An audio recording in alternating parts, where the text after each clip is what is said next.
नमस्कार दोस्तों, study with Dev channel में आपका स्वागत है।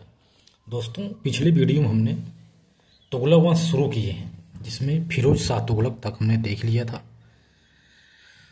इससे पहले हमने दोस्तों मध्यकालीन इतिहास में, जैसे सबसे पहले दोस्तों हमने पढ़ाया आपको कि अरबों का आक्रमण, तुर्कों का आक्रमण आदि पे हमने चर्चा किया। मोहम्मद बिन कासिम से लेकर के महमूद गजनबी, गोरी आदि को देखा हमने। इसके बाद दिल्ली सल्तनत में कुतुबुद्दीन ऐबक, इनके बारे में चर्चा किया। इसके बाद इल्तुतमिश, बलबन, फिर तुगलक वंश में बलबन। इसके बाद देखते देखते दोस्तों हमने जो गयासुद्दीन के बाद फिरोज शाह तुगलक आदि तक हमने चर्चा कर लिया था। तुगलक वंश में हमने फिरोज शाह के बाद हमने बताया था। फिरोज शाह के पश्चात दोस्तों हमने बताया था फतह खां का पुत्र तुगलक शाह था। एक तुगलक शाह सुल्तान बना, वह गयासुद्दीन तुगलक द्वितीय की उपाधि धारण करके शासन किया। यहाँ तक हमने देख लिया था दोस्तों। आज हम देखते हैं नासिरुद्दीन महमूद शाह तुगलक, जो 1394 से 1412 ईस्वी तक शासन किया था। तो दोस्तों नासिरुद्दीन महमूद शाह पे देखते हैं, यह तुगलक वंश का अंतिम शासक था। तो दोस्तों नासिरुद्दीन महमूद शाह तुगलक वंश का अंतिम शासक था, यह सबसे अंतिम शासक था। उसके शासनकाल में 1398 ईस्वी में तैमूरों ने भारत पर आक्रमण किया था। इससे पहले दोस्तों हमने बताया था इल्तुतमिश के काल में चंगेज खां था एक तैमूर, वो भी आक्रमण किया था किसी का पीछा करते हुए, मांगबरनी का। तो इल्तुतमिश इसने सहायता नहीं की थी, जिससे इन्होंने अपने राज्य को बचा लिया था इल्तुतमिश ने। तो 1398 ईस्वी में तैमूरों ने भारत पर आक्रमण किया था। तो एक थे तैमूर लंग, इनका सहयोग दीपालपुर का गवर्नर खिज्र खां ने किया था। तैमूर लंग था तो इनका सहयोग किया था दीपालपुर का गवर्नर खिज्र खां उस समय थे, इन्होंने इनका सहयोग किया। वापस जब यह जा रहा था तैमूर लंग, तो वापस जाते समय तैमूर लंग ने अपने जो विजित भूभागों को, जो विजित भूभाग जिसको जीता था, उस भूभाग का प्रतिनिधि शासक नियुक्त करके वापस चला गया। खिज्र खां इनकी सहायता किया था। तो इन्होंने जो भी यह तैमूरलंग क्षेत्र जीता था, भूभाग जो भी अर्जित किया था, तो यह दीपालपुर का गवर्नर जो खिज्र खां था, इनको अपने भूभागों का प्रतिनिधि शासक नियुक्त करके वह वापस चला गया। जब वापस चला गया तो लगभग 1412 ईस्वी की बात है। 1412 ईस्वी में नासिरुद्दीन महमूद शाह तुगलक की मृत्यु हो गई। इनकी मृत्यु, नासिरुद्दीन महमूद शाह तुगलक की मृत्यु 1412 ईस्वी में हो गई।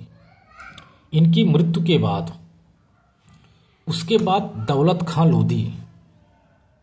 लोधी ने नेतृत्व में तुर्की अमीर शासन करने लगे। एक तुर्की थे इनके, दौलत खां लोधी के नेतृत्व में कुछ तुर्की थे, तुर्की अमीर, वो लोग शासन करने लगे, वो लोग अपना राजपाट चलाने लगे।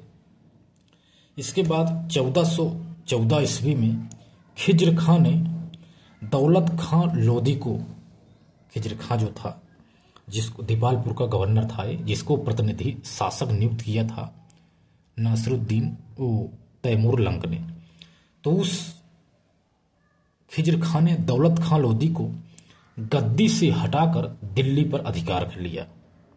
जब वह दिल्ली पर अधिकार कर लिया 1414 ईस्वी में, तो खिज्र खां ने दिल्ली में सैयद वंश की नींव डाला, या सैयद वंश की नींव डालता है खिज्र खां। जब सैयद वंश की नींव डाली तो वह स्वतंत्र रूप से वह शासन करने लगा दोस्तों। तो दोस्तों हमने नासिरुद्दीन महमूद शाह तुगलक को देख लिया, यह अंतिम शासक था। तो इस प्रकार दोस्तों हमने देखा कि तुगलक वंश में जो गयासुद्दीन तुगलक है, वह सबसे पहले नहरों का निर्माण कराया था सिंचाई के लिए। जिससे वह अपने क्षेत्र में वह शासन कर सके, वहाँ कर वसूल सके। इसलिए वह अच्छा से अच्छा ऋण लेने के लिए वह नहरों का सबसे पहले निर्माण गयासुद्दीन तुगलक ने करवाया था। उसके बाद मोहम्मद बिन तुगलक आता है दोस्तों। मोहम्मद बिन तुगलक ने भी एक से एक कार्य किए थे। मोहम्मद बिन तुगलक जो है सबसे पढ़ा लिखा शासक था, ये भी हमने बताया। वह इतना विद्वान होते हुए भी मूर्ख शासक कहा जाता था उसको, मोहम्मद बिन तुगलक को।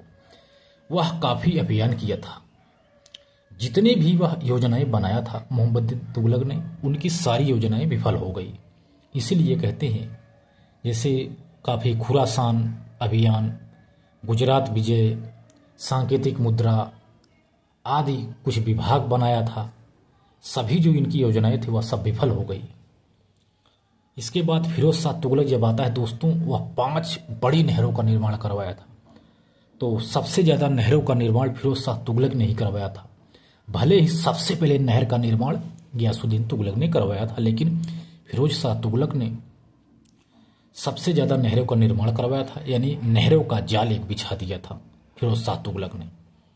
फिरोज शाह तुगलक ने काफ़ी अच्छा कार्य किया था, साहित्य के क्षेत्र में भी काफ़ी अच्छा काम करके वह बहुत सारा काम भी किया था। सबसे ज़्यादा दास फिरोज शाह तुगलक के ही काल में रहते थे। तो इसके बाद दोस्तों हमने बता दिया सब। तो इसके बाद नासिरुद्दीन महमूद शाह तुगलक को हमने देखा, जो अंतिम शासक था। नासिरुद्दीन महमूद शाह तुगलक वंश का अंतिम शासक था। उसके शासनकाल में 1398 ईस्वी में तैमूरों ने भारत पर आक्रमण किया। तैमूरों ने आक्रमण किया था, तो उस तैमूर लंग का सहयोग दीपालपुर का एक गवर्नर था खिज्र खां, इन्होंने इनका सहयोग किया। जब सहयोग इनका किया तो यह जब तैमूर लंग वापस जा रहा था, तो तैमूर लंग ने अपने विजित भूभागों का प्रतिनिधिक शासक नियुक्त करके खिज्र खां को वह वापस चला गया। इसके बाद 1412 ईस्वी में नासिरुद्दीन महमूद शाह तुगलक की मृत्यु हो गई। जब 1412 में इनकी मृत्यु हो जाती है, उसके बाद दौलत खां लोदी के नेतृत्व में तुर्की अमीर शासन करने लगे थे, कुछ तुर्की अमीर थे। इसके बाद 1414 ईस्वी में खिज्र खां ने दौलत खां लोदी को गद्दी से हटाकर दिल्ली पर अधिकार कर लिया। जब दिल्ली पर अधिकार कर लिया तो वह स्वतंत्र रूप से शासन करने लगा। शासन करने के लिए वह सबसे पहले खिज्र खां ने सैयद वंश की नींव डाला था। तो सैयद वंश की स्थापना करने वाला ही कौन था? खिज्र खां था। तो इस प्रकार दोस्तों हमने तुगलक वंश को ही देख लिया। तो अगली वीडियो में दोस्तों हम पढ़ेंगे सैयद वंश। तो दोस्तों मिलते हैं और बेहतरीन क्लास में, तब तक के लिए धन्यवाद।